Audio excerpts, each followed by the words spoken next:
Hi everyone, well I'm Cecily Patterson and I feel pretty lucky to be part of your OK Boomer series. Not quite so lucky to be given the topic of relationships because that's a pretty large topic. Relationships is a very broad term for all the ways in which people interrelate in their lives, from family to friends to acquaintances to romance and to marriage. But because when you hear the word relationships, everyone wants to talk about boyfriends and girlfriends and marriage, that's what I decided I would focus on tonight. Put some boundaries around it, if you like. The Bible, of course, has a lot to say about marriage, both as direct teaching on how to live when you're married and in descriptions of people's marriages, although often those are sort of how not to do it, you might notice. It also has a lot to say about romance, including a whole book of the Bible, Song of Solomon, which is basically a romantic love song. The Bible also has a lot to say about singleness and how that is certainly not a second best option for people. So if you're single, please don't hear me saying that being married will somehow complete you or make you a better person. Being single is not a less than option at all. It's a very high calling and highly valued by the Lord. So whether you're married or romancing or single, we're going to read the Bible a little bit tonight and skip around and learn about relationships and how to glorify God in all of your relationships. I'm going to do it this way. I'm going to make 3 main points: how to choose a relationship, or who to choose in a relationship, how to grow the relationship, how to guard the relationship, and then I'm going to make 4 minor points at the end, which are just things that I feel like saying, because in this series apparently I get to say those sorts of things. So all of this, all the things that I wish I'd known about relationships when I was your age, but condensed into 15 minutes. Let's go. Number 1, how to choose someone. First of all, let us stop assuming that the TV shows The Bachelor, Married at First Sight, First Dates, Love Island, even Farmer Wants a Wife, even that one. Let's stop assuming that those shows know anything at all about how to choose a marriage partner. All they talk about is how 2 people feel something together or click or have this connection, which is very undefinable and esoteric. And while that sort of stuff, that clicky stuff, is nice and it has its place, it's certainly not the end of your choosing. Put it that way.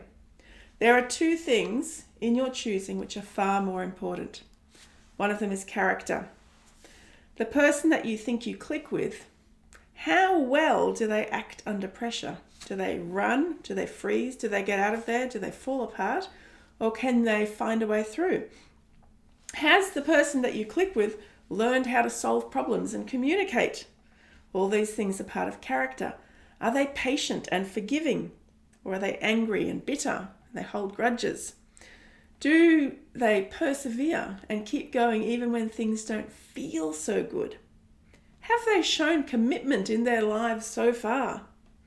Now, obviously, especially at a younger age, you're not going to find a perfect person who has all this incredible character that someone might when they're, a boomer age group perhaps. But what you're looking for is someone's track record so far with character, and do they show an ongoing commitment to learning, growth and change? Because if they have that, then they've got a mindset of, I'm going to be able to cope, and character is growing and building and being grown in me. And let me tell you that the reason you need character is because marriage can be hard. And actually, I haven't met anyone who's been married more than 10 years who doesn't say, oh yes, marriage is very difficult. It's really, really tempting to hop up and walk out when the good feelings disappear for a bit. And the good feelings do disappear for bits along the way. And all those TV shows push the line, which is, if I'm not feeling happy with you 100% of the time in all the ways, this person mustn't be the right person for me. It's a fib. It's not actually true. I can guarantee that you cannot be happy with one person all the time, and they will not be happy with you all the time. But if the 2 of you have good character, then you can get through those bad patches. you can problem solve, and you can get back to the good times. So character is really important. The other really important thing when you're choosing who you're going to marry is direction. Is the person heading in the same life direction as you? Do they have the same priorities? Do they have the same beliefs? This is why, if you're a Christian, it is way, way smarter for you to be seeing someone who is also a Christian who loves God. In theory, if you love Jesus, he's your first love. He's the one you put above everything else. If you're with someone who doesn't understand that or who doesn't value that, they're not going to feel that great about always being your number two, really, are they? They would like very much for you to change that around. But if you're married to someone whose first love is also Jesus, it's a lot easier to get somewhere with them. You understand each other, you have the same priorities, you have the same direction in life. So if you marry someone who's pulling in a different direction from you constantly, whose first love is something different from what your first love is, it's a lot harder to get anywhere with them, to go places in life where you both have the same purpose and fulfillment. Right. So, how to choose someone? Ignore the TV. Click with someone, that's great, but also prioritize character and life direction. So choose someone you like, who loves Jesus, and whose life shows it. Now, I was going to give you my second main point, which is how to grow the relationship. I'll give you 3 things here. Of course, there are many, many more. First of all, let's talk about kindness. Kindness is a real benefit to any relationship and any marriage. Part of kindness is patience. Part of kindness is forgiveness. Part of kindness is telling the truth. Part of kindness is enjoying things together and having fun. It's valuing and appreciating the other person. In fact, almost any of the New Testament books, when you look through all the instructions for practical Christian living that Paul gives, you're going to find these things: patience, forgiveness, telling the truth, valuing and appreciating other people, putting them first. Those are all great instructions. They all are about kindness, and they're all about how to get on with people. You need this in a marriage. In the morning service, we've been looking at the book of Ruth for the last 4 weeks. And kindness in the book of Ruth is mentioned a lot. I don't know if you want to go back and have a read of it, but Ruth is introduced as a very kind daughter-in-law who's kind to her mother-in-law, and her reputation goes before her. When Boaz, the love interest, is introduced, he also is introduced as a kind person who shows generosity of spirit. He shows protection of other people. He uses his power for good for others. And even though Ruth and Boaz is not like the great romantic love story of the year, as in they didn't sizzle when they met necessarily, I think they will end up, or they would have ended up being very much in love together and getting on very well, because they both had such a track record of kindness to others, which they then would have brought into their own relationship together. They had already practiced it, and they were bound to continue being kind to each other. Kindness is relationship fertilizer. If you have it, you will grow. Okay, another thing that will grow your relationship, I've already touched on this, is having a shared purpose. If you both love God and your shared purpose together is to serve Him and glorify Him, that will grow your marriage. If you both turn to God in prayer for help when you need it, if you both meet with God's people at church, if you both ask God singly and together where He wants you to be in life, you'll have a stronger bond than if you don't share that same purpose. Okay, another thing, how to grow the relationship. You grow anything by putting time and energy into it, don't you? My garden looks terrible because I don't give it any time and I don't give it any energy. But people who do give their gardens time and energy have beautiful gardens. Same with a relationship and a marriage. You give it time, you give it energy, it will grow. But you need to know that the time and energy you put into this thing over here is time and energy that you can't necessarily put into other things over here. We only have so much time in life, we only have so much energy in life, and so we have to apportion it out. So by default, this means that having a great relationship means saying goodbye to some other things in your life. This is not to sound negative, by the way, that, if you want to have a marriage, then you've got to give up all this other stuff. It's actually being realistic. If you think you can do everything you've always done, ever, and still also have a great marriage, you may not be realistic. Something will have to give, and something has to give way for a relationship because it needs time and energy. So that's something to keep in mind. All right, my third main point, how to guard the relationship.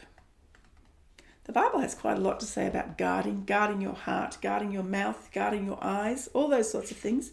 But yeah, we do need to guard our marriages and our relationships. Here's something we need to guard a marriage against. First of all, roving eyes, this business. What it means is if you decide that, that person looks better than the one I've currently got, I think I might look over there as well. Grass looks greener. And sometimes if you're very much in love and right at the beginning of your relationship, you think, no, I will never do that. I love this person too much. Well, sorry, we're all human. We're all tempted. And you know what? As time goes on, there's always someone who's just a little bit more interesting than the person who is eating their cornflakes the same way for 4 years. Oh, that person looks interesting, slightly exotic. Maybe I'll just go and chat to them. Do not think in a relationship or a marriage that you are immune from being tempted to look elsewhere, because we are all as human as everybody else. So we need to guard our marriages and guard our relationships and stay away from temptation. The Bible talks about fleeing temptation, getting out of that situation. Remove yourself from the situation. Train your brain to think about something else. Practice instead thinking about your spouse and their many, many wonderful qualities and all the reasons that you married them in the first place. On a side note, this is also a very good reason that if you're not married, you shouldn't be hopping into bed with other people, right? Let me explain. Apart from the simple fact that the Bible is very clear about don't sleep with people before you're married to them, if you have already practiced saying no to temptation before you're married, as in you're not going to go around sleeping with everybody that you like, you are far more likely to be able to resist it when you are married. It's simple. If you've already shown self-restraint, you know that you are capable of it. You know that you can do it. So as you go on in your marriage, you can go, yeah, I might be a little bit tempted, but I remember I've already said no to this and I can do it again. Okay, how to guard the relationship against divorce. Now, divorce is always a very difficult and touchy topic. Please hear me say that there are some occasions in which divorce is a lesser of two evils in very bad situations, such as in Matthew 19, Jesus talks about infidelity as being a potential reason for divorce. In 1 Corinthians 7, Paul talks about abandonment as being a potential reason for divorce. And there's an argument to be made for many texts about evil and violence and justice, about divorce in the case of abuse. And I can certainly give you a link to an article which might outline that if you're interested. But many, many, many, many issues that couples face can be sorted out with enough communication, good problem solving, plenty of kindness, forgiveness, change, and growth. All those beautiful character things that we already talked about, all those fruits of the Spirit that God grows in our lives, those can be used to sort out many, many, many marriage problems. Now, it doesn't necessarily feel nice, and it doesn't necessarily feel fun, and sometimes it even challenges us beyond what we think we can do, and sometimes it hurts us greatly. But the commitment of being in the relationship doing the work, using the character, doing the forgiveness, being kind, those things take commitment. And what commitment really means in a marriage is you don't have a plan B, right? If you go into a marriage with the idea of, well, if it doesn't really work out, we can always get a divorce, then plan A is your marriage, but your plan B is, well, I've got my escape route. If you go into a marriage with no plan B in your head, as in, well, if it doesn't work out, we'll have to make it work out, and you don't have your escape route all set up for you, and you don't have a plan B, you are far less likely to give up when the going gets tough, because you've never given yourself that option. That is commitment. My uncle got remarried quite quickly after my aunt died a number of years ago, and people were a bit worried that maybe it was too soon and that they were rushing.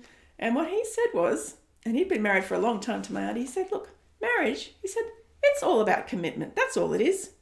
It's honestly 99% of what you need. 20 plus years later, their marriage is still going very strong. So yeah, he was right. Marriage is all about commitment to a large extent. So those are my 3 major points about relationships. How to choose someone to be in a relationship with takes character, direction, and a little bit of clickiness. How to grow your relationship, kindness is one big thing. Time and energy is another. And how to guard your relationship. Don't look elsewhere and have no plan B. Now I'm going to tell you four smaller points, which, I get to say because this is a series called OK Boomer, so I get to tell you. Number 1, abusive relationships exist and they are destructive, very destructive. If you're in an abusive relationship as the abused partner, it's very hard to leave, really hard to leave. So better to, when you're young, make sure that you know what the red flags are and try not to get in one at all. Because let me say, from what I have observed of other people in difficult situations, I think it's way, way better, even if you really, really want to be married, it's way better to be single than to be married to the very, very, very wrong person, to a person who's hurting you. It's a disaster. So, 2 things. First of all, don't go down the route of becoming an abuser in an abusive marriage, please. That is the wrong thing to do. And number 2, be really careful. Make sure that you can identify what those red flags are, like addictions of all sorts and controlling behaviors. Make sure you're aware of those and, don't get fooled. Don't get fooled. Okay, number 2.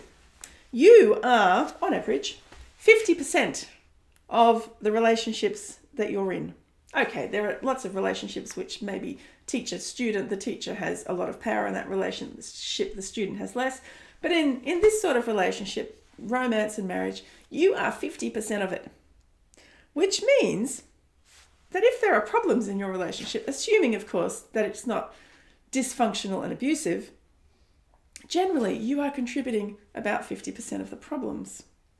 Now, all those things I said about how to choose someone to be in a relationship with, what you're looking for, those things apply to us as well, to you and me. Be that person that someone else wants to choose. Working on yourself and following the Bible's advice and the Bible's help and the Holy Spirit's enabling in developing wisdom, kindness, love and truth, asking God to help you grow the fruits of the Spirit, that has the potential to make every relationship you have 50% better because you're 50% of the relationship. Mildly related to that is this. Who you're going to be in the future is largely a result of everything that you are practicing now. The biblical principle of you reap what you sow. The seeds you plant, those are the plants that are going to come up later. So we don't really think of our daily lives as practicing anything, do we? But it is. It is. Everything we do today is basically practicing for our future. And likewise, everything your future spouse is doing today is practicing for their future. So those qualities of kindness and commitment, practice now for best results later. Okay, my final thing. I would be very remiss if I did not mention the thing which I tell any young person who's thinking about getting married and should they or shouldn't they, It's what I call my 85% rule. It's not from the Bible. I made this up. I figured when I was dating that I would never find anyone who was a perfect match, right? Everyone's on the TV shows looking for their perfect match. Person doesn't exist. Because we're all sinful. So that bit does come from the Bible. Now, some people reject anybody who's not at 99 or 100%, right? I put my bar slightly lower. I decided that when I set my bar, I would set it at 85%. So how well do they match in whatever category? If they match at 85%, that will do okay. So 85% in how well we connect, 85% in character, 85% in direction, 85% in matched interests, that sort of thing. I figured that if you're that well matched, you can work on the remaining 15%. Now, I've been married for 25 years. We have worked on the remaining 15%, let me tell you. And I think, actually, our 15% is a lot smaller than it used to be because we've done that work. But it was a pretty good number to start at. All right, so thank you, guys. I'm done now. Thank you for your opportunity to share with you. There's so much to say in the Bible about relationships. Just read the Bible. Read the Bible. Really listen to what God has to say about the way we interrelate and the way that he has designed marriage to be, and all relationships to be a wonderful, wonderful thing if they're done right. So go away and have some chat now about the questions. See you later.